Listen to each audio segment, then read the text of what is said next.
السلام علیکم خواتین و حضرات، کیا آپ نے سنا ہے سب سے بہترین قصہ؟ کیا آپ جانتے ہیں اس قصے کے بارے میں؟ جی ہاں، حضرت یوسف علیہ السلام کی کہانی۔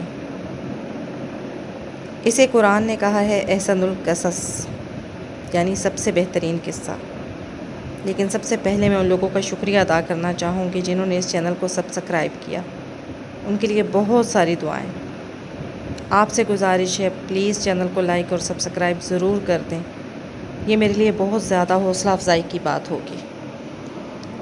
آج کی ویڈیو میں ہم بات کریں گے حضرت یوسف علیہ السلام کے بارے میں، ان کی زندگی کے بارے میں، ان پر کیا کیا آزمائشیں آئیں، اپنوں نے ان کے ساتھ کیسے دھوکہ کیا، غیروں نے ان سے کیسے فریب کیے، وہ چند سکوں کے عوض بیچے گئے، سچے ہونے کے باوجود انہیں جیل جانا پڑا، اور پھر سب آزمائشوں سے گزر کر بادشاہی ان کا نصیب بنی۔ اس قصے میں ہمارے لیے بہت سے سبق ہیں، ہم ان پر بھی بات کریں گے۔ سورۃ یوسف کے فضائل، اس کو پڑھنے کے فوائد اور اس کے وظائف کا بھی جائزہ لیں گے۔ لیکن پہلے ہم حضرت یوسف کے اس قصے کے بارے میں جانتے ہیں جسے قرآن کہتا ہے کہ یہ احسن القصص ہے، یعنی کہ سب سے بہترین قصہ۔ حضرت یوسف علیہ السلام حضرت یعقوب علیہ السلام کے چھوٹے بیٹے تھے، اور یعقوب علیہ السلام حضرت ابراہیم علیہ السلام کے پوتے تھے۔ اس طرح حضرت یوسف علیہ السلام حضرت ابراہیم علیہ السلام کے پڑپوتے ہوئے۔ حضرت یعقوب علیہ السلام کے 12 بیٹے تھے، اور حضرت یوسف علیہ السلام سب سے چھوٹے تھے۔ بہت خوبصورت تھے، باپ ان کو بہت چاہتے تھے۔ حضرت یوسف علیہ السلام نے ایک خواب دیکھا کہ 11 ستارے اور چاند اور سورج مجھے سجدہ کر رہے ہیں۔ انہوں نے یہ خواب اپنے باپ کو بتایا۔ باپ نے حضرت یوسف علیہ السلام کو منع کر دیا کہ یہ خواب اپنے سوتیلے بھائیوں کو نہ بتائیں۔ حضرت یوسف علیہ السلام کے سوتیلے بھائیوں نے مل کر مشورہ کیا کہ ہمارے ابا جان یوسف علیہ السلام کو بہت چاہتے ہیں اور ہم کو اتنا نہیں چاہتے، اس لیے یوسف کو جان سے مار دیا جائے۔ لیکن ان میں سے ایک نے کہا کہ جان سے مت مارو، بلکہ یوسف کو ایسے کنویں میں پھینک دو جس میں پانی نہ ہو۔ سب نے مل کر یہ بات طے کر لی۔ خواتین و حضرات، یہ حسد تھا جس نے حضرت یوسف علیہ السلام کو ان کے گھر سے نکلوا دیا۔ سب بھائی اپنے باپ کے پاس آئے اور کہا کہ آپ یوسف کو ہمارے ساتھ کھیلنے کے لیے بھیج دیں۔ ان کے باپ حضرت یعقوب علیہ السلام نے کہا کہ مجھے ڈر ہے کہ کہیں تم کھیل میں لگ جاؤ اور کوئی بھیڑیا جنگل میں اس کو کھا جائے۔ بھائیوں نے کہا کہ ہم ایک طاقتور جماعت ہیں، ایسا کیسے ہو سکتا ہے؟ ظاہر ہے حضرت یعقوب علیہ السلام کو ان کے بھائیوں پر اعتبار نہیں تھا، اور ان کے دل میں یہ خوف تھا کہ وہ اپنے بھائی کا خیال نہیں رکھیں گے۔ لیکن پھر جب انہوں نے مجبور کیا کہ نہیں، ہم اپنے بھائی کو لے کر جائیں گے اور ہم اس کا خیال رکھیں گے، تو پھر حضرت یعقوب علیہ السلام مجبور ہو گئے، اور انہوں نے حضرت یوسف علیہ السلام کو ان کے بھائیوں کے ساتھ بھیج دیا۔ بھائیوں نے ان کو ساتھ لے جا کر ایک اندھیرے کنویں میں پھینک دیا، اور رات کو روتے ہوئے گھر واپس آئے اور کہا کہ ابا جان، ہم آپس میں دوڑ لگا رہے تھے اور یوسف ہمارے سامان کے پاس بیٹھا تھا کہ ایک بھیڑیا آیا اور اس کو کھا گیا۔ ثبوت کے طور پر ایک کرتا خون لگا کر باپ کو دکھا دیا۔ بوڑھے باپ کیا کر سکتے تھے؟ صبر کیا، خاموش ہو گئے، لیکن بیٹے کی جدائی میں روتے رہے۔ جس کنویں میں حضرت یوسف علیہ السلام کو پھینکا تھا، اس کے قریب ہی ایک قافلہ آیا، اور انہوں نے پانی نکالنے کے لیے جب ڈول کنویں میں ڈالا تو دیکھا ایک خوبصورت لڑکا کنویں میں ہے۔ انہوں نے حضرت یوسف علیہ السلام کو باہر نکال لیا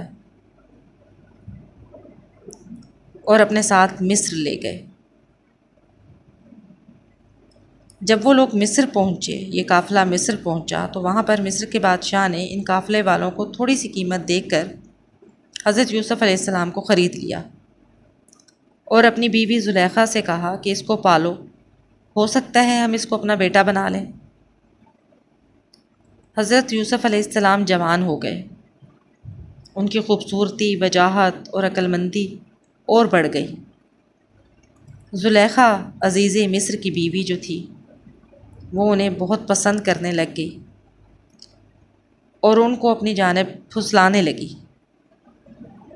ایک روز اس نے ایسا کیا کہ کمرے کے سارے دروازے بند کر دیے۔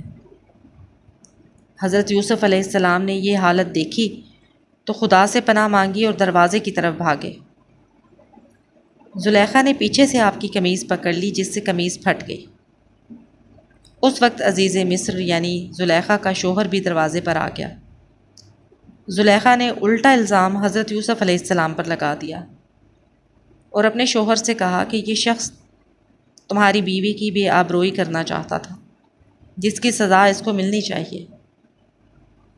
حضرت یوسف علیہ السلام نے کہا کہ میں بے گناہ ہوں، بلکہ یہ عورت مجھ کو پھسلانے کی کوشش کر رہی تھی، مگر خدا نے مجھ کو اس سے بچا لیا۔ آخر یہ معاملہ قاضی کے پاس پیش ہوا۔ قاضی نے حضرت یوسف سے صفائی کے لیے گواہ طلب کیے۔ حضرت یوسف علیہ السلام نے عزیز مصر کے خاندان کے ایک معصوم اور ننھے بچے کی طرف اشارہ کیا کہ یہ اس وقت موجود تھا، یہ سچی گواہی دے گا۔ ننھے بچے نے کہا کہ اگر قمیض آگے سے پھٹی ہے تو یوسف مجرم ہے، اگر قمیض پیچھے سے پھٹی ہے تو یوسف سچے ہیں اور زلیخا جھوٹی ہے۔ جب حضرت یوسف کا کرتا دیکھا گیا تو وہ پیچھے سے پھٹا تھا۔ عزیز مصر نے حضرت یوسف سے کہا کہ اس بات کو جانے دو، اور زلیخا سے کہا کہ تم معافی مانگ لو، حقیقت میں تم ہی قصوروار ہو۔ اس واقعے کی خبر سارے مصر میں پھیل گئی۔ عورتیں آپس میں باتیں کرنے لگیں کہ زلیخا اپنے غلام کو چاہتی ہے۔ جب زلیخا کو اس کا علم ہوا تو اسے اپنی بدنامی کا خیال آیا۔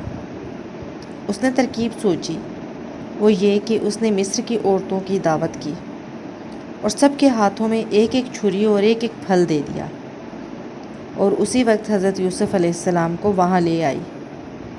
عورتوں نے جب حضرت یوسف علیہ السلام کے حسن و جمال اور خوبصورتی کو دیکھا تو وہ سب اپنے ہوش میں نہ رہیں اور چھریوں سے بجائے پھلوں کے اپنے ہاتھوں کو کاٹ لیا اور کہنے لگیں، واقعی یہ کوئی انسان نہیں، فرشتہ ہے۔ زلیخا نے ان عورتوں سے کہا کہ یہ وہی شخص ہے کہ جس کے لیے تم مجھے ملامت کرتی ہو۔ حقیقت میں اس کو چاہتی ہوں، اگر اس نے میری محبت کو ٹھکرا دیا تو میں اس کو قید کرا دوں گی۔ حضرت یوسف علیہ السلام کو جب اس کا علم ہوا تو انہوں نے اللہ تعالیٰ سے دعا کی کہ اے اللہ، آپ ہی مجھے بچا سکتے ہیں، اگر میں ان عورتوں کے فریب میں آ گیا تو میں جاہلوں میں سے ہو جاؤں گا، اس سے یہ بہتر ہے کہ مجھے قید خانے میں ڈلوا دیں۔ اللہ تعالیٰ نے حضرت یوسف علیہ السلام کی دعا قبول کی اور وہ جیل میں ڈال دیے گئے۔ باقی آئندہ انشاءاللہ تعالیٰ، اور پلیز چینل کو سبسکرائب، لائک اور شیئر ضرور کر دیں، یہ آپ کی طرف سے میرے لیے حوصلہ افزائی ہوگی۔ اس کے علاوہ آپ کے کمنٹس کا بھی مجھے انتظار رہے گا۔ آپ مجھے بتائیے کہ آپ کیا دیکھنا چاہتے ہیں، میں اس حوالے سے ویڈیوز بناؤں گی، اور اپنا خیال رکھیے گا۔ پھر ملیں گے انشاءاللہ تعالیٰ۔ اللہ حافظ۔